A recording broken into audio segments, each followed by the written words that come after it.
నరసింహం నందమూరి బాలకృష్ణ ఈ నెలాఖరికి సినీ ఇండస్ట్రీలో 50 ఏళ్లు పూర్తి చేసుకోబోతున్నాడు.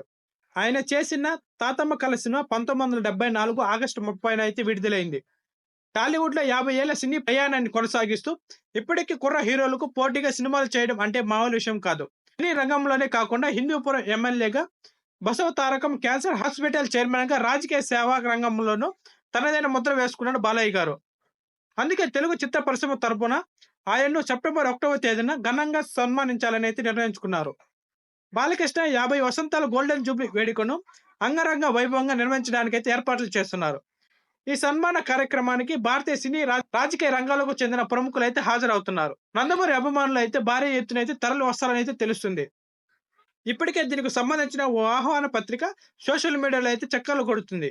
పాటుగా 2 తెలుగు రాష్ట్రాల ముఖ్యమంత్రులు కూడా హాజరవుతారని అయితే టాక్ అయితే వినిపిస్తుంది.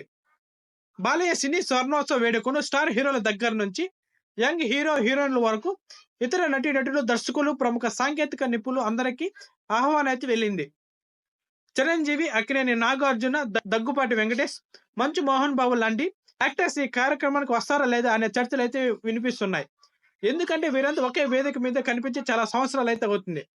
గత ఏడాది జరిగిన ఎన్టీఆర్ శత దినోత్సవ వేడుకకు కూడా వీరు హాజరు కాలేదు. మెగా అక్కినేని ఫ్యామిలీ తరపున అయితే రామ్ చరణ్, నాగ చైతన్య, సుమంతులు మాత్రమే అయితే వచ్చారు.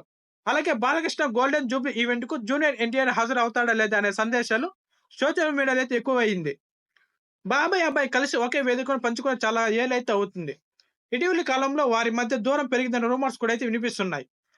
కారణాలు ఏమైనా ఆహ్వానం అందినా ఎన్టీఆర్ శత దినోత్సవ వేడుకలకు అయితే తారక్ అయితే రాలేదు. ఇప్పుడు బాలయ్య 50 వసంతాల సినీ సన్మాన కార్యక్రమానికి తారక్‌తో పాటు చిరంజీవి, నాగార్జున, వెంకటేష్, మోహన్ బాబు లాంటి సీనియర్ హీరోలు కూడా వస్తే బాగుంటుందని అనుకుంటున్నారు. సోషల్ మీడియాలో చక్కర్లు కొడుతున్న ఆహ్వాన పత్రికలో బాలకృష్ణ సినీ రంగానికి చేసిన సేవలు అయితే వినిపిస్తున్నాయి. 1974 నుంచి 2024 వరకు అన్‌స్టాపబుల్ గా అయితే దూసుకుపోతున్నారని, 50 ఏళ్ల సినీ ప్రయాణంలో 109 సినిమాలు అయితే నటించారు. అత్యధికంగా 29 మంది హీరోయిన్లతో కలిసి నటించారని అయితే తెలుస్తుంది. సోషల్, మైథాలజికల్, హిస్టారికల్, జానపద, బయోపిక్, సైన్స్ ఫిక్షన్ ఇలా 6 రకాల జానర్‌లో నటించిన రికార్డ్ బాలయ్యకి అయితే ఉంది. ఎన్టీఆర్ తర్వాత తెలుగు సినీ ఇండస్ట్రీ నుంచి 3 సార్లు వరుసగా ఎమ్మెల్యేగా గెలుపొందిన నటుడిగా అయితే నిలిచాడు బాలయ్య గారు. ఇవాళ టుడే ఇలాంటి మూవీ అప్డేట్స్ కోసం, రివ్యూస్ కోసం అయితే వెంటనే మన ఛానల్‌ని సబ్స్క్రైబ్ చేసుకొని అదే విధంగా ఒక లైక్ చేయండి. లైక్ చేయడం వల్ల మరిన్ని వీడియోలు చేయడం సపోర్ట్‌గా ఉంటుంది. Thank you.